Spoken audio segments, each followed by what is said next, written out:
C'est le nouveau numéro de votre émission Grand Carrefour. Mesdames et messieurs, bonsoir à tous. Merci de nous choisir encore. Eh bien, la scène politique togolaise ne manque toujours pas d'actualité ces derniers moments. Après plus de 18 mois de bataille commune, la coalition de l'opposition laisse voir des frissons. Eh bien, le pouvoir en place, lui, mène des actions et pose des jalons. Les échéances électorales se préparent activement et en rang dispersé ou alors au rang de l'opposition, bien sûr, on note des actions solitaires à l'instar du PNP. Dans cette configuration, quelle est encore la marge de manœuvre de la classe de l'opposition togolaise? Nous en parlons bien évidemment dans cette émission cet après-midi avec nos invités ici à ce plateau. À ma gauche, nous avons un représentant de la société civile, M. Spero Maoulé.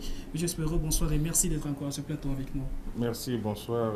C'est un plaisir pour nous d'être là et j'espère que, comme toujours, nous allons essayer d'apporter notre contribution à l'édification de la population togolaise. Tout à fait. Je rappelle, vous êtes le président du CACIT, collectif des associations contre l'impunité au Togo. Merci d'être là. Nous avons aussi M. Atou Kodjogan. Eh bien, vous êtes le vice-président de la formation politique ADI. Monsieur Atou, bonsoir et merci d'être avec nous à ce plateau. Non, c'est moi qui vous remercie de me donner cette opportunité de m'adresser aux populations à ce moment difficile pour notre pays. Difficile, vous le notez. Merci d'être là. Merci. Alors, Monsieur Spero, eh bien, vous avez quand même pris le temps d'occulter, d'analyser, de voir et de suivre l'actualité politique togolaise. Je rappelle à nos chers téléspectateurs que nous aurons le troisième invité dans cette émission, si tout va bien, eh bien, le représentant ou alors le président du MPDD, de M. Agbeyome Kodjo, qui sera donc avec nous à ce plateau. Eh bien, vous avez eu le temps d'observer comment évolue l'actualité politique togolaise jusqu'à ce jour. En tant que représentant de la société civile, quelle est la configuration que vous en faites encore? Je pense que malheureusement, la configuration politique actuelle n'augure rien de bon pour le pays jusqu'à maintenant. Nous voyons toujours des politiques qui ne pensent pas refléter les aspirations profondes de nos populations, qui ne pensent pas tenir à cœur les intérêts légitimes de nos populations, notamment la lutte contre l'injustice sociale, la lutte contre la pauvreté, l'enracinement de la démocratie, la primauté du droit, etc. Autant de chantiers qu'on ne sent pas voir être pris en charge par les politiques qui, pour ma foi, jusqu'à maintenant, ne font que de la politique politicienne, qui ne cherchent que la conquête du pouvoir malheureusement, par la prise du pouvoir, c'est tout. Et malheureusement, à ce jeu-là, on n'est pas sorti des difficultés. Surtout que cette morale-là, cette politique-là va malheureusement sans morale et que les gens se font des crocs en jambes avec des insultes par-ci, par-là. Et franchement, nous n'avons pas souhaité voir des choses comme ça. Et malheureusement, jusqu'à maintenant, on n'a pas l'impression que les choses vont changer. Et ça, c'est franchement dommage. Et le plus grave encore, c'est qu'on a toujours l'impression que c'est les anciens qui sont toujours là et que rien ne change et que c'est toujours les mêmes, on prend les mêmes, on redistribue les places et on recommence. Et donc, ce qui fait que nous avons l'impression de faire du surplace. Pas forcément que c'est leur faute, peut-être que c'est les jeunes aussi qui ne veulent pas rentrer dans la politique. Mais malheureusement, la situation est là. Et nous espérons qu'avec le passage de la Semaine Sainte, les gens vont avoir l'inspiration suffisante pour que les choses changent dans notre pays. C'est cela. Monsieur Atou, je suis tenté de vous demander de vous prononcer sur ce coup de gueule. Oui, je crois que Spero, quoi qu'il dise, c'est un acteur politique. Hein, quand on fait... Il est de la société civile. Oui, il est de la société civile. Mais ne nous trompons pas, parce que vous ne pouvez pas être de la société civile et ne pas avoir de ressenti pour ce qui se passe dans notre pays. Vous savez, l'histoire du Togo, l'histoire politique du Togo, j'ai prononcé difficile tout à l'heure. C'est vraiment difficile. Il faut être très courageux, pour s'engager et pour rester dans l'engagement. Alors tout ce qui vient de décrire, c'est vrai. Nous faisons face à une dictature carrée. Voyez-vous, c'est un choix que la chose soit comme ça. Et c'est ça qui est difficile pour notre pays. Voyez-vous, quand nous sommes allés en discussion, la C14 avec le pouvoir, nous n'étions pas allés, nous ne demandions pas qu'on aille à des élections. Ce n'était pas... Nos revendications ne portaient pas sur des élections qu'il faut organiser parce que le pouvoir ne veut pas organiser des élections. Bien évidemment, nous allons revenir sur la question des élections. Oui, non, c'est pour vous montrer en quoi c'est difficile. Et on est allé à ces négociations, voyez-vous. C'est un terrain politique, ça a été toujours comme ça, hein, c'est le plus fort et qui pose toujours des barricades, forcément. Quand vous parlez comme ça, voyez-vous, c'est surtout ça le danger. Il ne faut pas que la politique soit la loi du plus fort, mais que ça soit la loi de la loi. Malheureusement, c'est une réalité. Oui, c'est une réalité et il faut lutter contre cette réalité si nous voulons l'apaisement qu'il faut pour permettre, n'est-ce pas, à toutes les générations de contribuer au patrimoine national. D'accord. Il y a certains parmi nous qui pourraient apporter une forte contribution pour le développement de notre pays, mais qui passent. Ils vont passer. Beaucoup sont déjà passés. Et beaucoup sont en train de passer. Pourquoi cela? Parce que nous sommes en face d'un régime qui ne permet pas que la loi fonctionne pour tous les citoyens. Il y a certains qui ont leur part et puis d'autres pour qui on peut négliger, n'est-ce pas, le bénéfice que doit leur apporter la loi. Alors pour vous, aujourd'hui, c'est ce qui justifie le coup de gueule que vient de faire la société civile. Bien sûr. Très bien. Bien sûr. Alors, je suis tout à fait d'accord avec Spiro. Parce que pour que tous les citoyens aient la possibilité, dans le cadre où ils peuvent exceller, de travailler pour le développement de ce pays, il faut une base. Et cette base, elle est politique. Si vous dites que les politiques ne s'intéressent pas à d'autres problèmes, c'est que cette base, ce socle-là est nécessaire. Il faut asseoir ce socle. Quand on n'aura pas mis en place ce socle, eh bien, tout le reste, c'est difficile. C'est cela le problème.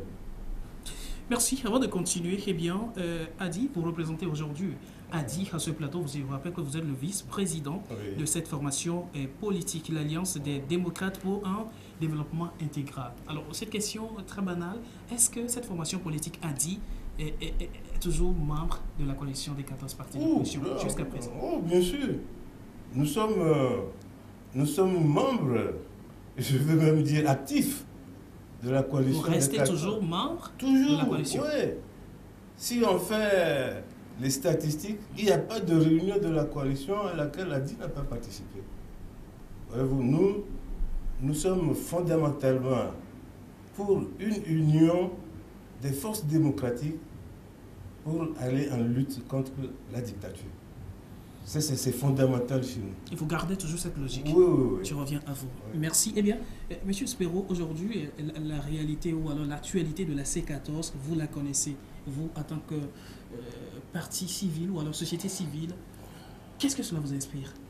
Bon, je pense que... Est-ce qu'aujourd'hui, on peut encore l'appeler C14? Je ne sais pas si la dénomination est consacrée. Bon, mais bon, ce qui m'attriste un peu dans cette histoire-là, moi, au fond, je savais que cette alliance, à un moment ou à un autre, doit tomber forcément. Parce que ce n'est pas une alliance qui a été faite pour être une fédération perpétuelle, mais c'était une alliance circonstancielle dictée par les difficultés du moment. Et donc, à tout instant, ça peut normalement prendre fin. Sauf que j'aurais espéré pour eux que ce soit après la réussite des objectifs. Je ne suis pas sûr. Oui, je ne suis pas sûr que ça a été atteint. Mais bon, ils sont en train de se séparer. Et encore, s'ils se séparaient, j'allais dire en toute dignité, dans le respect les uns des autres, ça m'aurait vraiment fait plaisir. Mais on a entendu, on a lu des gens se rejeter des torts, des gens dire celui-ci était ceci, etc. C'est des choses que nous appelons en général des comportements de gamins. Vous êtes dans une lutte qui n'est pas finie. Ce n'est pas parce que vous vous séparez à un moment donné qu'il faut donner les secrets de ce qui s'était passé. Parce qu'après, ça rend plus difficile une éventuelle possibilité de se regrouper. Et donc, ils perdent le fil ainsi. Mon deuxième désarroi, c'est que j'ai eu l'impression que certains jeunes partisans du pouvoir étaient très contents de voir l'opposition s'effritait. Et moi, c'est dommage parce que je dis qu'une opposition dans un pays est fondamentale en démocratie. Une opposition permet par ses critiques constructives d'aider le pays à évoluer. Aucun pouvoir, aucun système ne peut être parfait à 100%. Et donc, c'est les critiques des gens d'en face qui doivent vous permettre de vous améliorer, d'avancer. Maintenant, si vous êtes content parce que les gens sont en train de partir dans des confitures, je crois qu'il y a un problème. C'est peut-être une maturité pour ces jeunes partisans-là qui prendront la relève un jour du parti au pouvoir et qui, ma foi, m'inquiète un peu. Bon, maintenant, en laissant tout ça de côté, je pense que ce n'est pas un problème pour moi que l'opposition demeure dans la C14 ou pas. Je sais qu'à un moment donné, les besoins feront qu'ils seront obligés de chercher encore à se remettre ensemble. Bon, maintenant, est-ce qu'il ne vaut pas mieux rester ensemble maintenant? C'est à eux de voir, c'est les politiques, ils ont toujours leur stratégie. Moi, j'ai appris même la dernière fois qu'il y a des jeunes Togolais qui voudraient qu'on vienne les assister pour faire une grande marche pour demander à l'opposition de se réunir. Honnêtement, moi, je ne me vois pas en train de demander à l'opposition de se unir. Je demande simplement à l'opposition de trouver la bonne stratégie qui permettrait aussi bien au pouvoir et à l'opposition de donner à la population togolaise ce dont elle a besoin. Et ce dont la population a besoin, c'est les réformes institutionnelles, constitutionnelles et électorales. D'abord, parce que ça, c'est un socle. Et quand on l'aura, on pourrait alors envisager le développement. Maintenant, si on doit leur demander de s'unir, c'est de s'unir à quelle fin? Est-ce que c'est pour les élections uniquement? Si c'est pour les élections, nous, en tout cas au niveau du CACIT, aujourd'hui, les élections, nous pensons que c'est trop tôt. On ne doit même pas aujourd'hui, à l'état actuel, penser aux élections. Il y a tellement de choses à faire pour asseoir notre démocratie d'abord, avant de penser aux élections. Si un autre pouvoir arrive aujourd'hui, il est obligé forcément de faire les réformes. Quel que soit qui va arriver, on doit faire les réformes. Vous voyez, par exemple, on est en train de tous parler des élections locales. Mais quelle élection locale si on ne fait pas, on n'essaie pas de mettre en place les institutions administratives, donc les juridictions administratives? Parce que c'est vraiment fondamental pour les locales. Quand un maire, on voudrait faire un recours pour excès de pouvoir contre un maire, ça va se faire où? Même d'ailleurs, le contentieux électoral qui est toujours concentré au niveau de la Cour constitutionnelle, mais on ferait mieux de diluer ça au niveau des juridictions administratives pour permettre à ce que les élections locales se fassent de la façon la plus simple possible. Donc je crois qu'il y a beaucoup de préalables à faire d'abord. Et si on ne le fait pas et que chaque fois on se cantonne pour dire élection, élection, je crois que ça c'est des postures politiques que nous, on ne saurait afficher. Même si c'est vrai que, et ça il faut le dire, nous disons la politique, nous parlons de la politique, mais nous ne faisons pas de la politique. En ce sens que pour nous, nous cherchons plutôt les normes qui permettraient d'asseoir plutôt une démocratie. Très bien, vous êtes parti de la C14 à c'est un préalable qu'il faut. Alors, monsieur Atou, je poserai la question de cette manière. Si vous êtes demandé aujourd'hui de refaire une nouvelle entrée en une C14, en tant qu'Adi. Je vais reprendre un peu sur ce que vient de dire. Très bien, répondez juste d'abord à cette question par oui ou par non avant de rebondir sur son intervention. Est-ce que vous le feriez? Non, je crois qu'en partant de ce qu'il a dit, j'arriverai à ça. D'accord. Bon. Vous voyez, c'est une douleur pour nous tous. C'est vrai que la C14 a été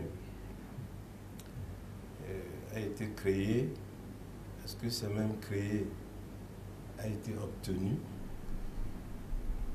de façon circonstancielle. Mais 14 partis politiques réunis, je pense que nous devrions faire en sorte à ne pas arriver à cela. Nous devrions faire en sorte à ne pas arriver à cela parce que si nous avons senti le besoin de nous mettre ensemble, c'est aussi que derrière nous, il y avait une pression sociale. Les populations nous ont tout le temps demandé de nous mettre ensemble. Et que nous, ensemble, ça leur facilitait la tâche pour aller contre, n'est-ce pas, cette dictature. Bon. disons que c'est ça qui a mobilisé. Nous, on était dans le groupe des 6 et avec CAP 2015, oui. et on était déjà en pourparlers avec CAP 2015 sur l'initiative du groupe des 6 pour pouvoir faire le joint. Et quand c'est l'appel de Tchadam est arrivé, et on s'est dit, ben, il n'y a plus question d'attendre, et on est allé. Maintenant, on s'est mis ensemble, mais je crois ne pas me tromper à dire que nous n'avions pas pensé que nous étions là pour un long moment. Au point que les mécanismes disciplinaires que nous devions mettre en place pour bien gérer le groupe, nous n'avons pas su mettre nous n'avons pas su mettre ces mécanismes. Ça a permis à chacun de faire aujourd'hui comme on le voit, et c'est un peu déplorable. Bon, mais maintenant, à partir de ça, le noyau qui est resté ne veut pas chanter le requiem de la C14. Nous avons espoir. Vous savez, la politique, ce n'est pas une logique linéaire. Hein? Nous pouvons barrer la route au drame. Moi, je pense que nous avons encore la capacité morale, spirituelle de barrer la route au drame. Et que nos amis qui sont partis, d'ailleurs, il y en a déjà qui font le pas vers nous. Et j'espère que ces pas-là vont revenir pour que nous demeurions dans une C14, je réponds à votre question, structurée, puisque nous avons actuellement en chantier la charte, une charte qui a été décidée par nos journées de réflexion. Cette charte est en élaboration et nous allons l'adopter. Hein? Ça fera que nous serons un groupe mieux organisé et pour affronter les difficultés et ne pas nous laisser aller comme on a vu faire, même des grands partis. Le parti qui nous a appelés, le PNP, qui a fait l'appel, n'a pas écrit pour sortir de la C14. Mais ce parti ne vient plus à nos réunions. Vous avez constaté On constate tout simplement qu'ils ne viennent pas aux réunions. Donc tout ça là, je crois qu'il y a lieu de faire un travail d'ordre. On va mettre de l'ordre. La charte va mettre cet ordre-là. Nous verrons dans quelle mesure nous pourrons reconstituer la C14. Et là, vous êtes dans une logique de faire appel encore à PNP pour reconstituer cette coalition? Vous savez, nos populations nous demandent d'être ensemble. Et chaque fois que nous trouvons que dans les idéaux d'un parti, il y a un fond démocratique qui nous permet de nous mettre ensemble pour faire cette lutte pour le bonheur des citoyens togolais, nous n'avons pas de gens à exclure. Nous n'avons pas du tout de gens à exclure. C'est cela. Très bien. Avant de revenir au parti a dit essentiellement, je ne sais pas, M. Spero, est-ce que vous croyez encore, donc on parle de mort, alors là il faut parler de résurrection de la C14, vous croyez encore à cette résurrection? Bon, si ceux qui sont dedans disent que ce n'est pas encore mort, si ceux qui sont dedans disent qu'ils sont en train de faire ce qu'il faut pour que ça soit plus structuré. Et moi, ça m'étonne que c'est maintenant qu'on soit en train de penser à une charte. Parce que, connaissant la politique au Togo, je ne peux pas m'imaginer qu'ils ont fonctionné pendant un certain temps sans créer des garde-fous. Et s'ils ne l'ont pas fait, c'est vraiment une erreur parce qu'ils savent qu'il y a des gens qui se pensent incontournables au sein de leur mouvement. Et donc, ces gens-là, forcément, vont vouloir être le leader. Et il fallait forcément une charte, une déontologie, une éthique, en tout cas des règles, des normes qui feraient qu'ensemble, chacun puisse définir correctement ce que l'autre doit pouvoir faire pour que l'autre aussi soit à l'aise. S'ils ne l'ont pas fait, c'est vraiment une erreur et j'espère que maintenant cette erreur-là va être réglée pour eux. Mais au fond, je le répète, que la C14 soit en vie ou que ce soit les partis qui composent la C14 qui ne continuent pas à fonctionner, moi, ça ne me pose aucun problème. Tout ce que moi je veux, c'est qu'on trouve dans ce pays-là des regroupements, pas trop non plus, mais des regroupements avec des spécificités, avec des objectifs bien clairs, mais qui ont pour centre, qui ont pour finalité le bien-être du peuple togolais. Si on a ça, bon, tant mieux. Mais si on ne l'a pas, c'est là où il y a un problème. Bon, maintenant, si on pense que c'est en étant ensemble que ça peut apporter quelque chose au pays, c'est déjà ça de gagner. Mais il faudrait forcément que les forces vives du Togo, que ce soit de façon partisane, ou que ce soit au niveau de la société civile, puissent œuvrer pour qu'on obtienne les réformes. Et les réformes sont demandées depuis belle lurette. Et ça semble être l'élément sur lequel s'échouent malheureusement tous les efforts qui sont faits. Mais donc, aspirons à ce que ça arrive. C'est justement à ce niveau qu'il y a un amalgame. Vous parlez de réforme, d'aucuns parlent directement de l'alternance. Oui, et chacun est dans son rôle. Je disais que le politique, il chercherait facilement l'alternance. Mais la société civile et la population doivent chercher plutôt ce qu'il faut pour que le pays ait une base. Et la base est donnée par la Constitution et par les institutions. Et donc c'est pour ça que même si les politiques cherchent l'alternance, ça passe forcément par les réformes. Et donc c'est là où on avait lutte commune à faire. Et sauf que à un moment donné, dans le langage courant des politiques, on a plus entendu le mot alternance que le mot réforme à un moment donné. Au début, c'était réforme. Après, on a parlé d'alternance. Et là, nous, on s'est senti un peu hors de notre cadre. Parce que l'alternance, c'est un besoin démocratique, ça c'est clair. Mais ça passerait forcément d'abord par les réformes. Et on mettrait l'alternance comme un des éléments des réformes. Et on ne peut pas imaginer l'alternance en dehors des réformes. Sinon, ça voudrait dire que même dans ce système comme ça fonctionne là, avec la corruption, avec les abus pas possibles, on puisse demander simplement que des gens changent et qu'on ne continue pas à perpétrer les crimes économiques, etc. dedans. Je pense que ce serait un problème pour le Togo. Très bien. Alors, oui, Spiro. Monsieur Atou. Oui, Spiro a raison. Spiro a raison parce que, vous voyez, les réformes devraient se faire depuis l'accord politique global 2006. Ça n'a pas été fait parce qu'il y a eu une résistance du pouvoir. Alors, nous, si le mot alternance est venu, ce n'est pas le mot le plus fort. Et ça aussi, ça rentre dans notre code disciplinaire. C'est-à-dire que les mots d'ordre, les messages, notre communication doit aussi obéir à une certaine discipline. Et cela, on peut dire, je l'accepte, hein, qu'à ces niveaux-là, il y a eu des manquements au niveau de la C14. Mais le mot fort, parce que le pouvoir est résistant aux réformes, le mot fort, c'était la transition. Une transition pour qu'ensemble, nous nous mettions ensemble pour faire les réformes. Parce que c'est les réformes qui seront la base même de notre démocratie. Si on n'a pas les réformes, ben qu'est-ce qu'on fait? On ne fait rien.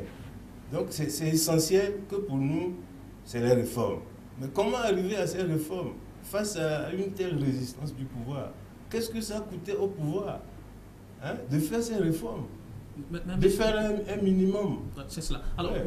Monsieur Arthur, l'effritement de la C14 aujourd'hui, Eman, vous l'aviez dit que vous n'aviez pas pris quand même le temps, l'ampleur d'ailleurs, de cette mise ensemble jusqu'à ce que ça veut dire que l'alternance avait pris le pas. Ça veut dire que la lutte allait rapidement donner un fruit. Et vous n'avez pas pensé qu'après 2 ans, la situation resterait encore même. Ça veut dire que... Ça c'est mon point de vue.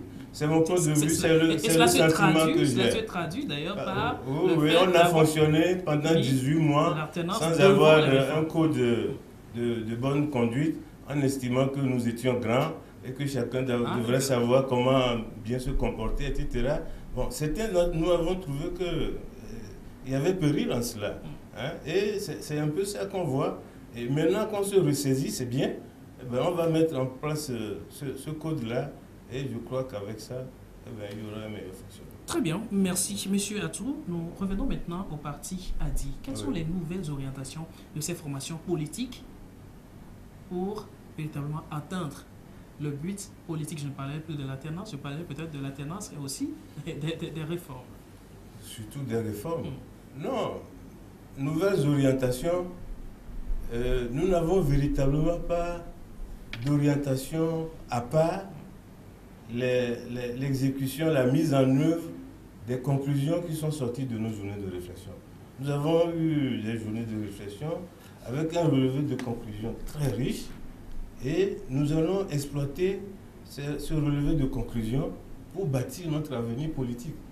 Hein? Cet avenir politique que nous voudrions ensemble, c'est-à-dire, et même si nous arrivons au niveau de la C14 à avoir une victoire, nous avons estimé que cette victoire doit permettre, nous allons faire don de cette victoire à une transition.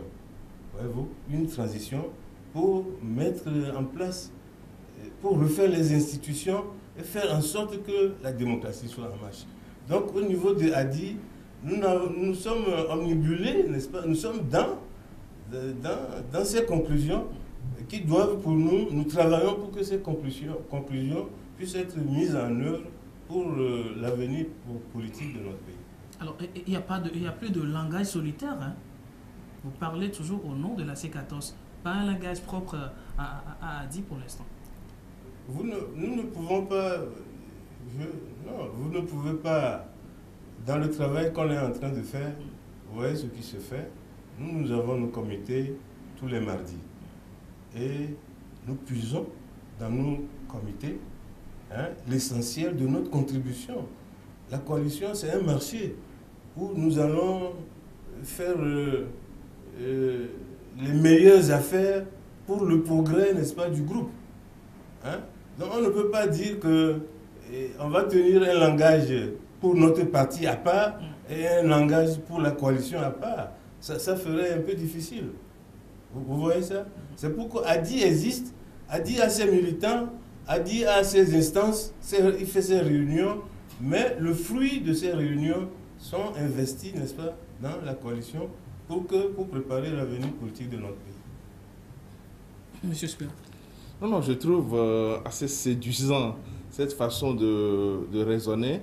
J'espère qu'il en est de même pour les autres partis, les autres formations politiques qui sont dans ce qui reste de la C14. S'ils le font comme ça, peut-être que c'est une bonne chose, mais il y a des épreuves assurément auxquelles il faut s'attendre. Parce que lorsqu'il s'agirait de faire même une transition, je ne suis pas sûr que ce serait sans problème pour eux.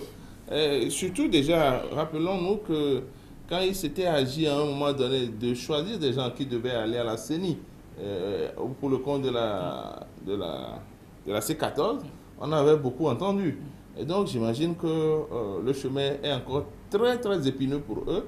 Et j'espère qu'ils prendraient soin de mettre les garde-fous. C'est vraiment, même si vous devez cheminer pendant une journée, vous devez mettre les règles. Les règles sont vraiment importantes. Et donc, dans ces règles, il faut que tout le monde se sente à l'aise pour que l'on puisse avancer. Mais bon, maintenant, le reste, ça appartient, c'est nos grands frères. Il leur appartient de savoir faire ce qu'il faut pour le fait qu'ils veulent aider la population togolaise à aller mieux. Très bien. Eh bien, monsieur Atou, oui, vous parlez de la CENI avec... J'en viens justement. Ah bon. La question sur la CENI. Oui. C'est vrai, au lendemain de la rencontre d'une partie de la coalition avec le chef de l'État, Florian Sibé, d'aucuns ont claqué la porte, et notamment le Parti des Togolais, l'ANC également, qui n'était pas content de cette rencontre. Et par après, on voit Hadi qui se retrouve à la CENI, eh bien, le cas qui visiblement n'a plus des portes de la C14 qui se retrouve aussi à la CENI. Aujourd'hui, mais vous nous dites encore que vous êtes membre de la CENI, membre plutôt de la C14, vous y êtes encore, membre actif, vous le dites.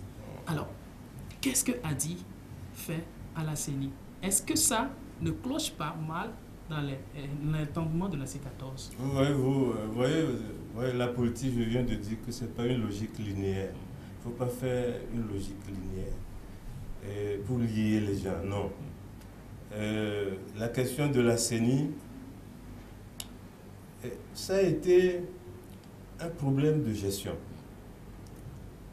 Nous, aujourd'hui, nous ne sommes pas heureux que dans la cartographie de la CENI, on ne retrouve pas coalition des 14. Parce que dans notre entendement, on devrait tout faire pour que la C14 soit représentée dans la CENI et en bonne forme. Si on ne jette pas dans la poubelle la feuille de route de la CEDEAO, il faut bien le 20 décembre a été ce qu'il a été, mais il faut bien que si nous voulons une bonne inclusivité, faire en sorte que ce soit la C14 qui soit bien représentée dans la CENI. Par exemple, 3 membres de la C14 dans la CENI, pas pour forcément l'effectif, mais pour faire en sorte que la C14 puisse avoir une couverture nationale. La C14 quand même avait l'opportunité d'y être. Est-ce que la C14 avait l'opportunité d'y être? C'est une grosse question à laquelle chacun de nous va répondre. Voyez-vous, parce que le pouvoir togolais, ce n'est pas parce que vous êtes allé faire une rencontre avec le pouvoir que vous devenez son ami et qu'il va vous mettre tout sur la planche.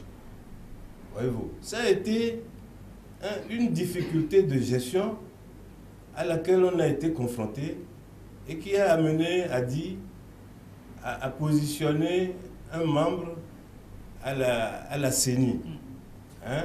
Pas dans un souci, une allure séparatiste, pas du tout, mais une allure de prudence et une façon de mettre le pied sur quelque chose pour permettre à la C14 d'échapper, n'est-ce pas, à plus de douleur. Et là, c'est toujours dans la logique de la C14 ou dans une logique propre à Hadi? Non, ne faites pas une analyse de propre à Hadi. Ce n'est pas dans une logique propre à Hadi. Nous étions restés dans l'ambiance, parce que j'étais présent et je sais ce qui s'était passé et je dois pouvoir vous le dire, ce n'est pas dans une allure séparatiste, mais au contraire, dans une allure de protection de quelque chose pour que tout ne nous échappe pas. C'est cela, mais vous savez, en politique, quand vous posez des actes comme ça fait toujours des frustrations. Moi, je comprends les frustrations des uns et des autres, mais demain nous dira, aujourd'hui, ce qui nous préoccupe, quel type de négociations pourrons-nous faire pour que au moins la C14 soit présente dans tous les bureaux de vote. Justement, je reviendrai à cette question. Quel type de négociation vous ferez en étant à la CENI? Mais bien avant cela, est-ce que vous avez été applaudi après avoir positionné un membre à la CENI? Je crois qu'on ne va pas trop discuter de ça, parce que c'est un problème interne. Si Hadi avait posé ça pour lui, Hadi serait sorti de la C14. Nous sommes toujours membres actifs de la C14. Nous y travaillons pour résoudre ces questions-là. C'est des questions internes.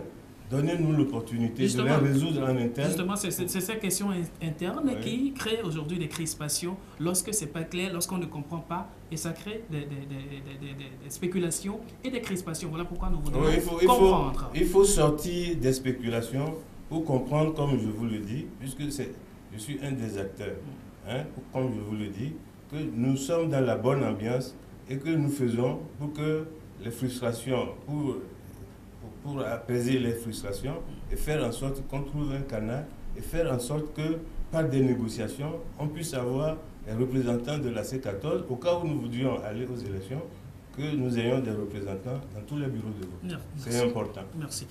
Alors, M. Spero, eh bien, c'est un peu compliqué que la C14 ait combattu cette CENI qu'on assimilait au pouvoir, et à un moment donné, on retrouve certains membres de la C14, d'aucuns sont allés jusqu'à même classer Hadi parmi les ex-membres de la C14, alors qu'on vient de comprendre aujourd'hui que Hadi fait partie des membres actifs encore de la C14 qui siègent à la CENI. Alors, il faut cette ouverture pour véritablement faire avancer les choses. Non, je crois que c'est ça qui crée les malaises dans la politique togolaise. Beaucoup de spéculations, beaucoup de désinformations, beaucoup d'attaques, beaucoup d'insultes. Et malheureusement, les gens, y compris le gouvernement, ne prennent pas le soin d'expliquer aux populations ce qui se passe, leur posture, etc. On me dirait que c'est parce que je ne suis pas politique que je ne comprends pas. Mais au fond, nous avons besoin de comprendre. Et parce que si je dois faire le choix sur un parti politique, je dois comprendre un peu comment fonctionne le parti politique et quelle est sa marge de manœuvre. Ça, c'est mis à part. Moi, en ce qui concerne le problème de la CENI, je trouve malheureux Et là, c'est franchement du cœur que je le dis, très malheureux que l'on ait rejeté nos conclusions, nos recommandations lorsqu'on a fini les élections en 2010. En 2010, quand on a fini, et on a même répété ça en 2015, qu'il faut une CENI purement technique. Dans le même schéma que la CENI qu'on a, par exemple, au Ghana. Une CENI qui va être chargée de faire tout ce qui est élection dans le pays. Et donc, du coup, libérée de toute appartenance politique. Je ne sais pas pourquoi on veut nous prendre pour des enfants et on nous dit que le Togo n'est pas encore mûr pour une CENI technique, qu'il faut encore une CENI politique. Et ce qui est bizarre, c'est que toute la classe politique a été d'accord pour créer une CENI politique. Or, si vous voulez créer une CENI politique, le code électoral a fixé des quotas qu'on est obligé de respecter. Et ces quotas-là, honnêtement, ce n'est pas une garantie de la transparence des élections. Parce que ce quota-là n'oblige pas les partis politiques à envoyer des techniciens en élection. Mais ça leur oblige simplement d'envoyer quelqu'un qui les représente. Et donc, du coup, le travail n'est pas parfait. Et on va encore faire des calculs politiques qui viendront plutôt des états-majors de ces partis-là.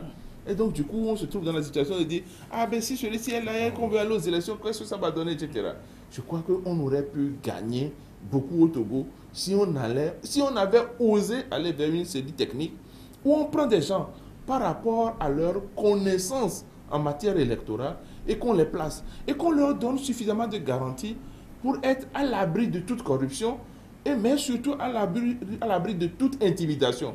Et on aurait gagné. Il faut qu'on arrive à ça. On nous dit qu'on ne peut pas avoir une CENI technique parce que les gens peuvent être corrompus. Et pourtant, on a une cour constitutionnelle qu'on voudrait nous dire que cette cour-là, elle n'est pas partisane. Si on peut avoir une cour constitutionnelle qui n'est pas partisane, on peut avoir une CENI qui ne soit pas partisane. Donc si on avait fait ça, je crois qu'aujourd'hui, on ne serait pas en train de dire pourquoi tel parti a tel nombre de... Mais on aurait dit, il y a une CENI qui fonctionne. On leur donne un test qui est clair. Après un certain nombre de mandats, on change les gens qui sont dedans. Et puis le Togo évolue dans la normalité, c'est tout. Très bien. Monsieur Atou, oui. Avant de revenir encore sur la CENI technique, la question de la CENI technique, je partage cette inquiétude d'un téléspectateur avec vous parce que nous sommes en direct et les téléspectateurs posent des questions. Alors, je voudrais savoir, et d'abord j'apprécie l'intervention de monsieur Atou qui est d'ailleurs très sage, qui ne veut pas dire grandes choses pour blesser qui que ce soit, mais que nous, les Togolais, nous voulons comprendre beaucoup de choses en tout cas.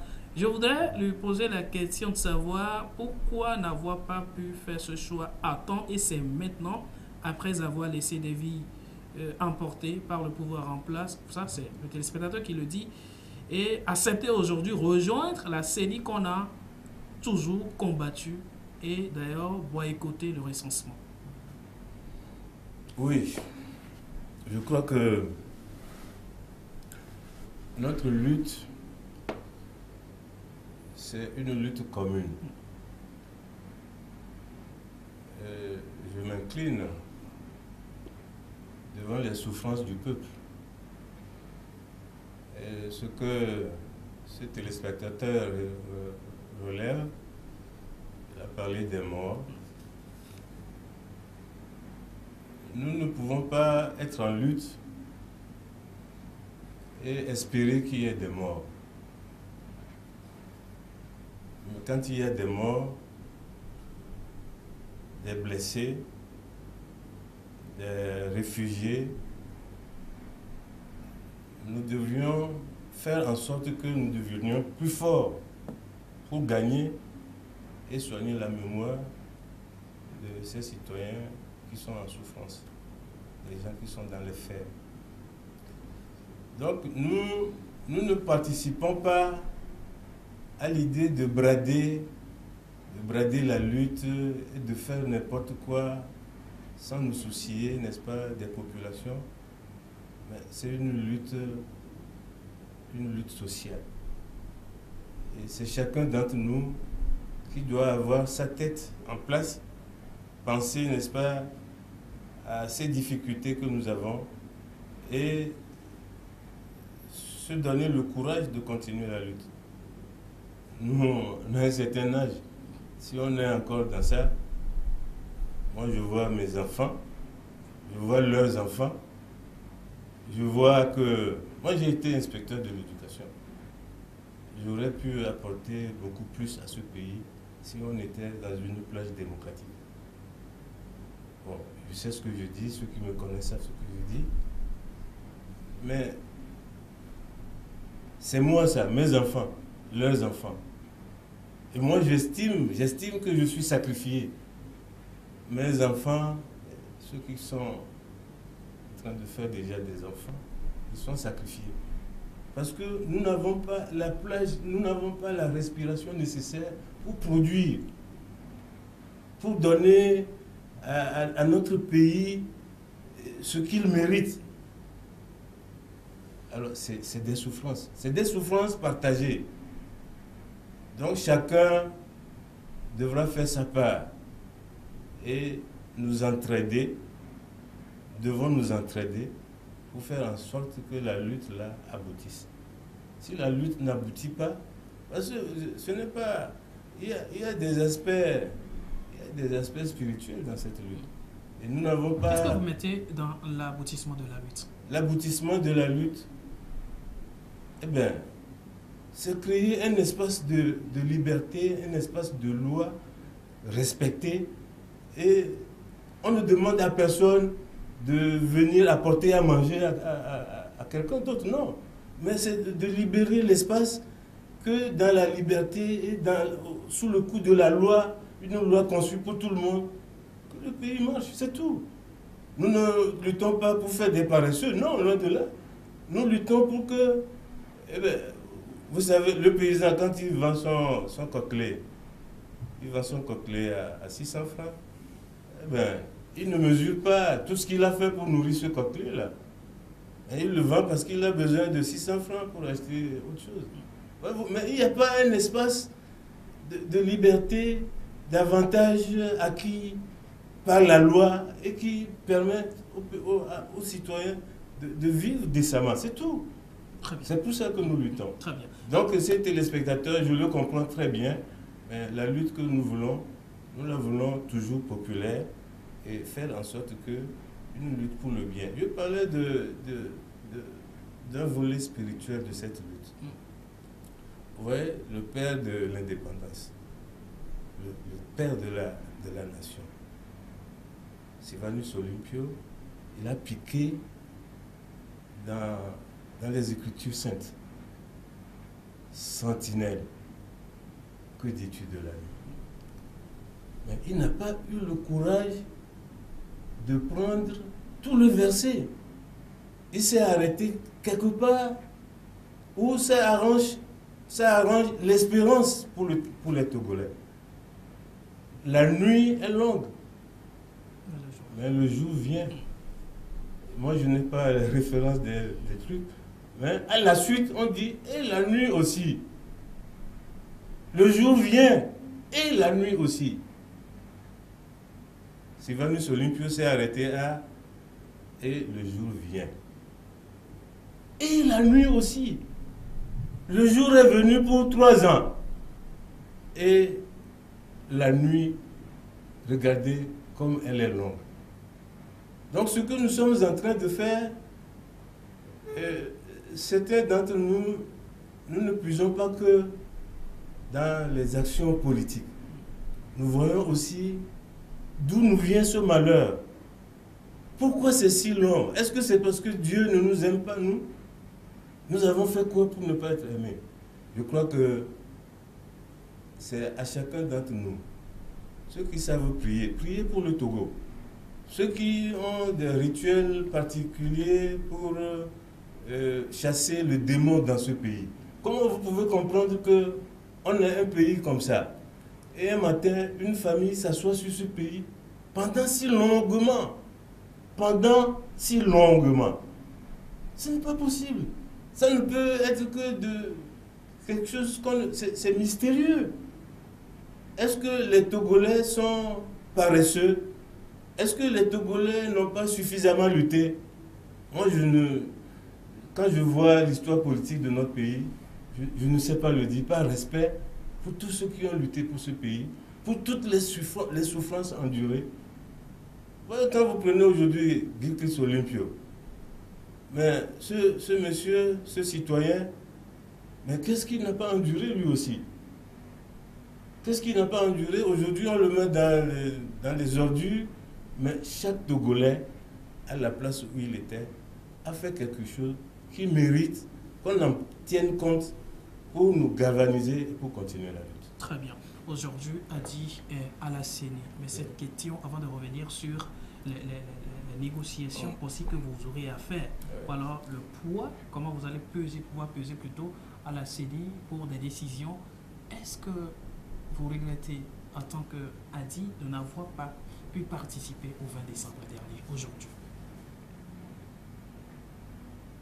Tu vois, c'est une question qui fait mal. Non, ce n'est pas une question qui fait du tout mal. Parce que c'est vrai que au sein des partis, je discute beaucoup avec les autres leaders, et la C14, ce que ça nous a apporté de bien, c'est quand même cette fraternité qu'on ne peut pas oublier. Et vous savez que la meilleure fraternité au monde, c'est la fraternité du travail. Quand vous avez travaillé ensemble une fois avec quelqu'un, ça vous donne une fraternité impérissable. Voilà. Donc, au sein de nos différents partis, ça n'a pas été facile. Tous les partis, ça n'a pas été facile. Parce que le mécanisme par lequel nous avons adopté le boycott, ce n'était pas facile du tout. Mais nous assumons, parce que le groupe a décidé. Donc, la question ne vient plus de regretter. Qu'est-ce qu'on va regretter? Puisque nous travaillons, nous avons choisi d'être dans un groupe et de travailler dans ce groupe pour l'avenir de notre pays. Nous pouvons faire des erreurs, mais nous les assumons. C'est cela. Merci. M. Spiro? Oui, je crois que l'essentiel a été dit. Il faut assumer. Même si ça fait mal, il faut assumer. J'avoue qu'à l'époque, nous, au niveau de la société civile, nous avons créé l'impréparation. Nous avons souhaité que la CENI refonctionne autrement, soit recomposée, que la constitutionnelle soit recomposée, conformément à la feuille de route de la CEDEAO. Nous n'avons pas été entendus, les élections ont eu lieu dans un climat que tout le monde connaît, avec beaucoup de craintes. Dieu est grand, il n'y a pas eu de problème, enfin, il n'y a pas eu de décès liés à l'élection. Aujourd'hui, on est là, on fonctionne. On veut toujours continuer à foncer comme on l'a fait. On a créé une nouvelle CENI, on met en place des institutions et on veut fonctionner comme si tout allait bien. Je pense que c'est là où il y a encore l'erreur. Je crois qu'il est temps. Moi, je continuerai par le dire, même si finalement il y en a qui disent que c'est très utopique. Je continuerai par dire que j'espère que le chef de l'État, en dehors de la rencontre qu'il y a eu avec la C14 là, va créer un autre cadre où tous les leaders politiques, inclusivement, vont s'asseoir et vont penser le pays. C'est-à-dire qu'il y a beaucoup de choses à faire pour le pays, mais ensemble. Et mettre de côté cette histoire d'alternance là, mais une grande rencontre où chacun met à cœur l'intérêt du pays. Et on va dire clairement ce qu'on peut faire pour que le pays aille. Vous voyez, la dernière fois, on a lancé le PND. Et à coup de fanfare, on a crié que ça doit passer. Mais est-ce que tous les Togolais savent ce qu'il y a dans le PND? Est-ce que tous les Togolais sont pour le PND? Oh, le PND peut être une bonne chose, comme ça peut être une mauvaise chose.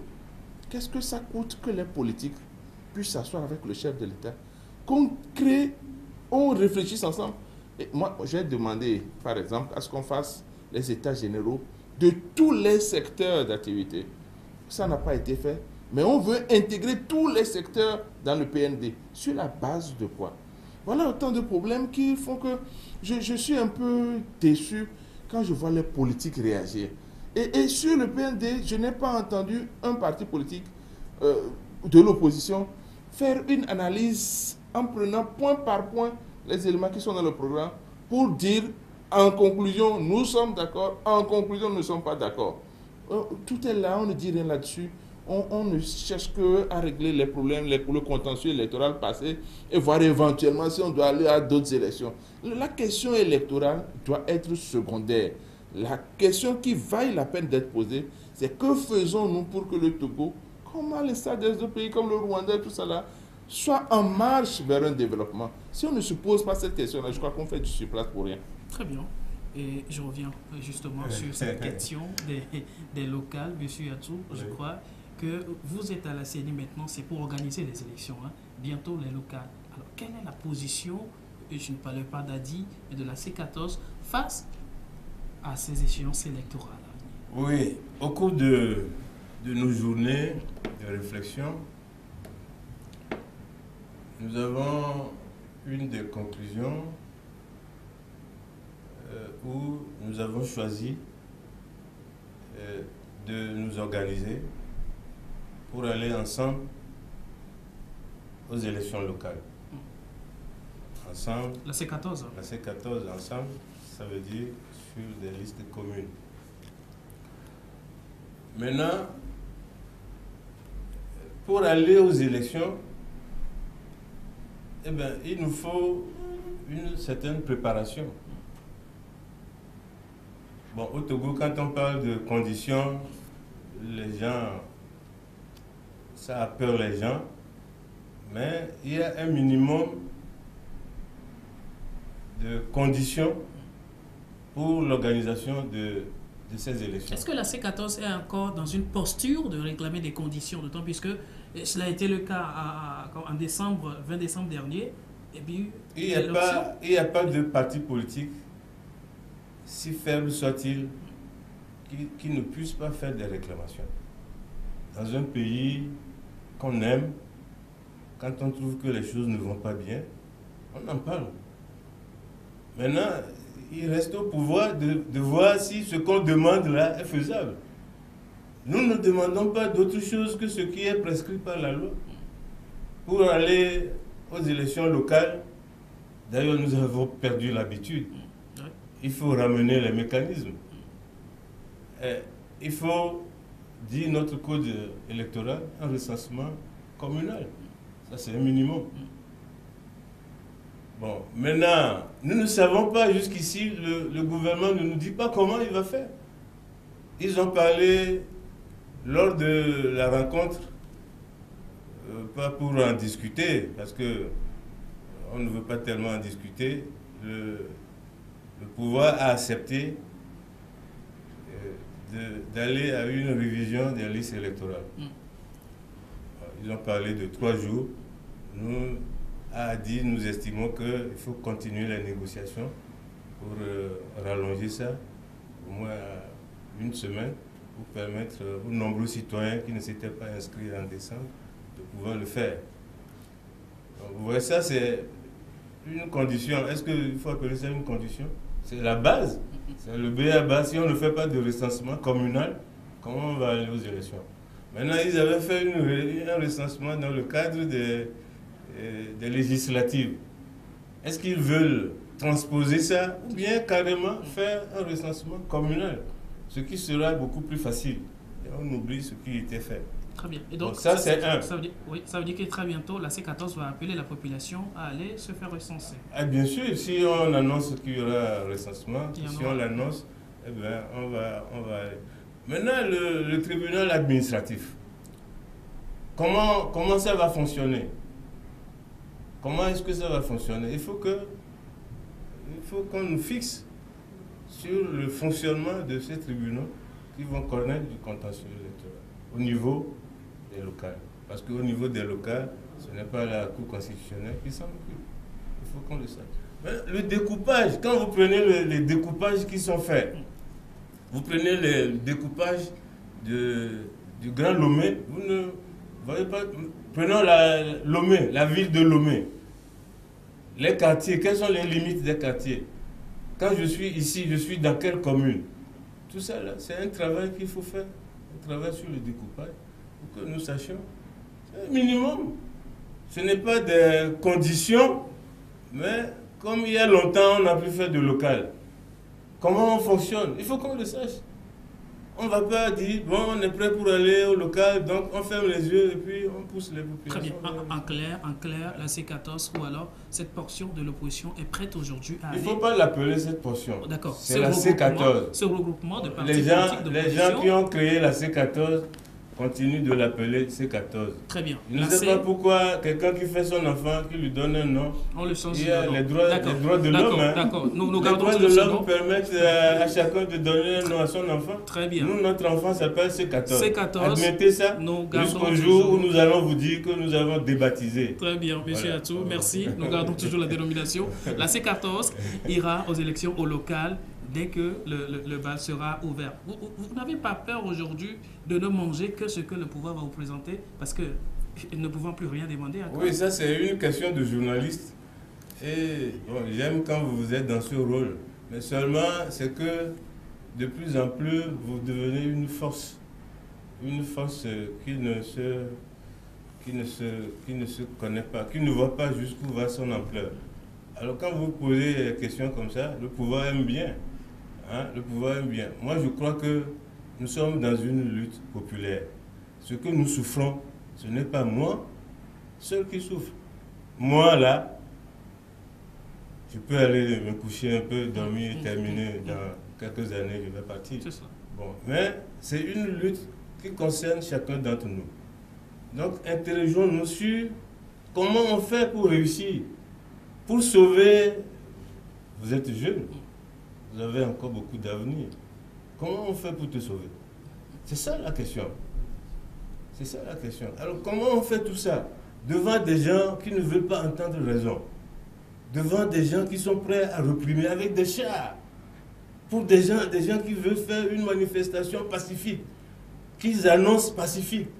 On les envoie en brousse, alors qu'ils veulent manifester pour que les citoyens les voient. Bon, comment, devant ça, devant cette machine-là, et quand vous posez des questions comme ça, un peu comme, je ne sais pas, moi je ne sais pas répondre à ces questions. Ce que je dis, c'est que nous allons travailler pour avoir les bonnes conditions et aller au local. En clair, vous ne Oui. répondez Mais pas nous ne nous attendons pas que les pratiques du pouvoir, nous ne sommes pas prêts à les cautionner ou à tout le temps en tenir compte pour freiner notre lutte. Non. Nous continuons notre lutte. Nous étions dans la rue, on a mobilisé des milliers de Togolais, pas dans l'espoir d'aller à des législatives telles que ça a été organisé. Mais c'est fait. Vous avez vu. Et en plus de cela, vous avez des institutions à qui on peut faire confiance normalement dans les principes. La CEDEAO, c'est un patrimoine sous-régional qui devrait normalement, quand il met le cachet, chacun devrait y aller. C'est ça la CEDEAO. Mais la CEDEAO qui a reconnu que ça s'est très bien passé et qu'ils arrêtent leur facilitation et ils demandent au pouvoir de faire une réforme. Bon, devant des choses comme ça, vous voulez que nous, on dise que parce qu'il y a ça, on va arrêter de lutter? Non, il faut nous engager à lutter. Ce qui est sûr, Dieu n'oublie personne. Nous comprenons bien votre engagement, la lutte bien évidemment, Oui. mais chacun dans son rôle. Notre rôle, c'est de savoir davantage à travers de telles questions, monsieur Atou.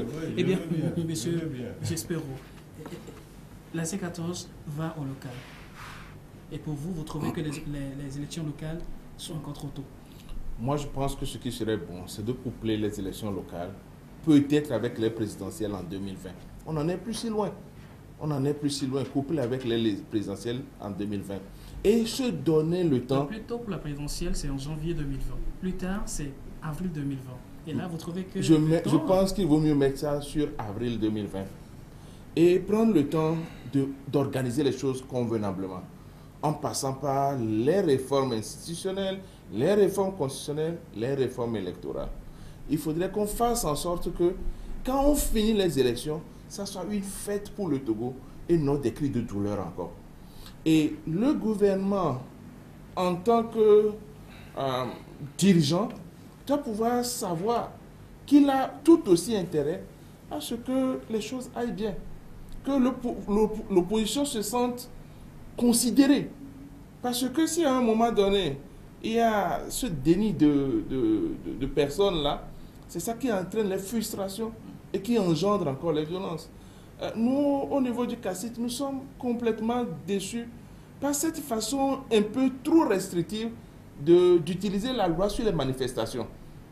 Aujourd'hui, c'est comme si on ne peut plus manifester au Togo tant que c'est dans le cadre d'un désaccord avec le pouvoir. Et je crois que sur les plans humains, sur les plans des droits de l'homme, ça nous pose un problème fondamental. Nous avons souhaité, nous avons tous applaudi quand il y a eu des progrès en matière de droits de l'homme. Mais aujourd'hui, la façon dont la loi sur les manifestations est utilisée nous fait regresser sur le plan des droits humains. Le pouvoir part de la contextualisation des faits. Hein? Non, il ne faut pas voir les choses comme ça. Moi-même, je me rappelle une fois, nous avons voulu faire une manifestation publique devant le ministère de la Justice. On nous a dit d'aller faire ça à la plage. Quel est l'intérêt pour nous, revendiquant les intérêts des victimes, d'aller nous mettre au bord de la plage? Et donc, il s'agit simplement d'encadrer. Et quand nous laissons tout ça de côté, même quand il y a une manifestation, la ville est tellement militarisée que même ça fait craindre parfois que les gens aient des crises cardiaques sans qu'ils ne soient touchés. Donc c'est tout un problème. Je crois que le gouvernement a tout intérêt à libéraliser un peu les choses. Et ça passe forcément par le dialogue. Je ne sais pas pourquoi, pour le moment, on a l'impression que le dialogue est coupé. Mais renouons avec le dialogue entre les acteurs politiques pour que les choses avancent. Mais dans tous les cas, il faut que chacun se rappelle d'une chose. Nous n'avons qu'un seul Togo de 56 000 km² à peu près. Et nous ne sommes pas trop nombreux. Et on peut faire les choses autrement pour que chacun se sente à l'aise. Très bien. Merci, M. Spero. Eh bien, très rapidement, nous allons revenir sur cette dernière sortie du PNP. Solitaire. Eh bien, à la coalition, comment avez-vous trouvé cette action première, d'ailleurs, peut-être, qui va se poursuivre en rang dispersé? Oui, vous savez,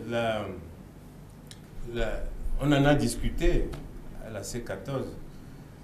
Et ce qu'on a retenu, c'est que, bon, a priori, on ne peut pas refuser à un parti politique de manifester. C'est un droit constitutionnel. Oui, c'est un droit constitutionnel. Donc le PNP a choisi en solo, puisqu'il a organisé sa manifestation sans nous faire appel. Ça aussi, c'est son droit. C'est son droit de manifester. Alors, il l'a fait en solo, ce n'est pas une faute. Pour nous, à la C14, ce n'est pas une faute. Maintenant, quelle est cette répression?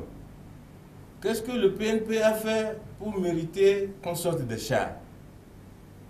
On ne comprend pas. Vous ne condamnez pas la sortie solitaire du PNP? Non. C'est la répression qui pose problème. Oui, c'est la répression qui pose problème. Très bien. On ne comprend pas et nous condamnons cette répression qui est hors norme, hein, avec une perte en vie humaine, et beaucoup de blessés, des arrestations, et des personnes arrêtées, samedi, dimanche, ont été jugées dans la précipitation. Non, je crois que, comme il le dit, le Togo, c'est notre pays. Nous ne serons heureux nulle part ailleurs qu'au Togo. Merci. Notre temps qui nous talonne. Mais très rapidement, M. Spero, est-ce que ce n'est pas trop tôt, ces marches solitaires ou alors ces manifestations solitaires d'un parti de la coalition? Bon, je ne dirais pas que c'est trop tôt, je ne dirais pas que c'est trop tard. Ça dépend de leur stratégie. Mais tout ce que moi je veux, c'est que je veux que ces marches-là aient pour finalité de demander les réformes. Nous devons faire les réformes. On ne cessera jamais de dire qu'il faut faire les réformes. Et je pense que le pouvoir, avec ses partisans, est d'accord là-dessus. L'opposition est d'accord là-dessus. Il ne nous reste qu'à avoir les réformes et tout ira mieux. Merci. M. Atou, votre bon, mon mot de fin devait intervenir sur le PND. Oui. Le PND, ma foi, j'ai parcouru le document. C'est bien, mais l'impression que ça donne, il y a certains problèmes qui sont oubliés.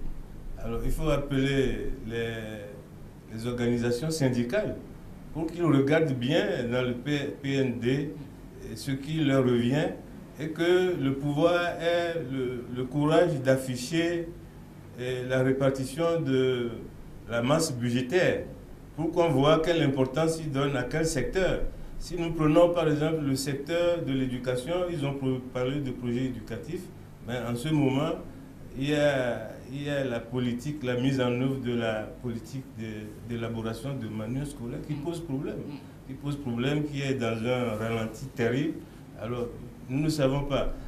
Il faut au PND des annexes qui permettent aux populations, aux organisations de société civile, aux partis politiques de suivre un peu pour voir ce que c'est. Sinon, ça ressemble à une pancarte Yaka. Vous allez vers Ayaka, vous approchez surtout Niamtougou, vous avez la plaque Yaka. Si vous vous arrêtez là-bas, vous n'irez jamais à Yaka. Merci, M. Atou. Je crois que nous aurons le temps de vous faire revenir encore sur ce plateau pour discuter de la politique du PND. Très bien, évidemment. Alors, M. Espero, votre mot de la fin.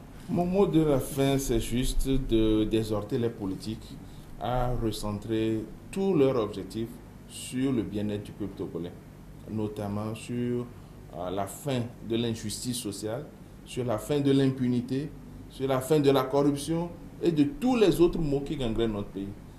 Aussi bien le pouvoir que l'opposition, que tous luttent pour que nous ayons un pays prospère. Merci, M. Espero. Je rappelle, vous êtes le président du CACIT, le collectif des associations contre l'impunité et la torture au Togo. Merci d'avoir répondu à notre invitation. Le plaisir a été pour nous. Merci à vous également. M. Atou Kojoga, vous êtes le vice-président de la formation politique ADI. Merci d'avoir été là. Merci, chers téléspectateurs. Eh bien, la prochaine fois encore pour d'autres thématiques. À très bientôt. Restez avec nous sur la radio-télévision d'État Santé. Merci.